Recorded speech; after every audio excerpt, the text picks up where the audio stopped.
And what had happened was John Deere had already retooled their factory for different tractors, and they couldn't put them together in the factory, so they put a tent between the buildings, built these John Deere Ds with parts they had left over. Some of them didn't have brakes, some of them didn't have electric start, some did, you know, and they used whatever parts they had, and that's what they did, was they built them with what they had left over. So that's why it's called a Streeter D. And you'll hear the guy in the video kind of comment about that. And I wanted to tell you that because I don't think I got that. State Farm Bureau Report. And one of his buddies on Farm Bureau Report told him where this tractor was at. And usually it skids off.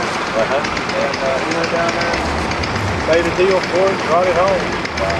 That's quite a history. Yeah, it was really, really rough when I got it. These fenders were just blotted out. Log slip. Yeah, that's tough on any machine. We had another D, had a real nice set of fenders on it, but they were the wider fenders. And I told Dad, I said, let's just put those other fenders on. He said, no sir, those are wash fenders.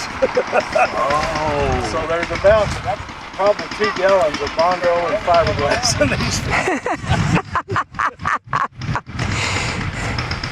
Hey, but stuff the rice stuff is rare, so I don't doubt, you know, keeping it that way because and I knew they were narrower than the fenders that were on that 49E, but I just thought somebody cut them down because it was in bad shape. I didn't realize. No, those were what they called the rice fenders. Keep the mud from caking up in there.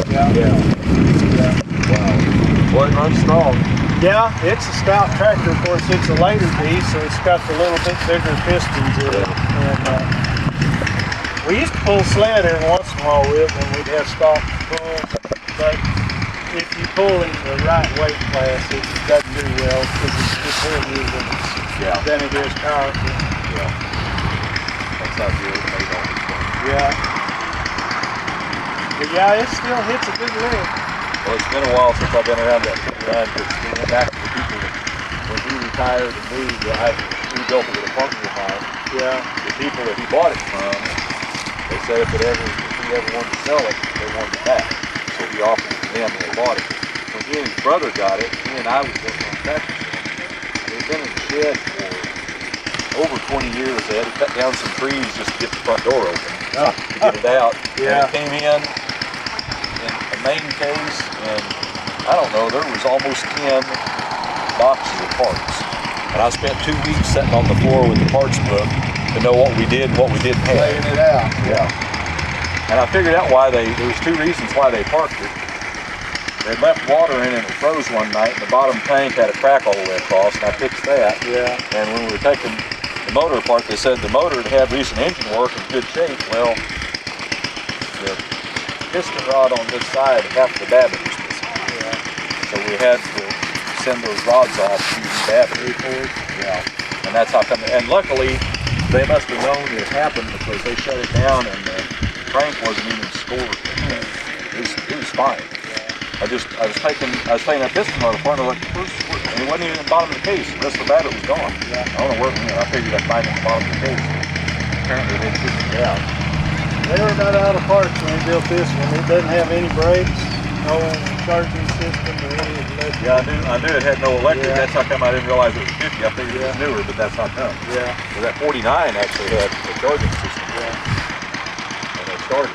Well, I didn't know until this year that some of the Streeters did have electrical systems. I guess they had a little bit of stuff to build. And this one here, your brakes right here. Oh, it's just the... As long as you're in gear. If you ever kick it out of gear, you're free for the ride. You're in trouble there. My son coasted a long ways in it one day. He made a mistake knocking it in neutral. He was just stuck till it ran out of momentum. He rode her out. He didn't hit nothing. Luckily, nothing bad happened. Yeah, with that kind of system, you got to think about what you're doing, or you're going to get trapped. Yeah. Our youngest grandson, he drove it yesterday here. And, so I drilled it in his head that this is your brake, as long as it's in gear.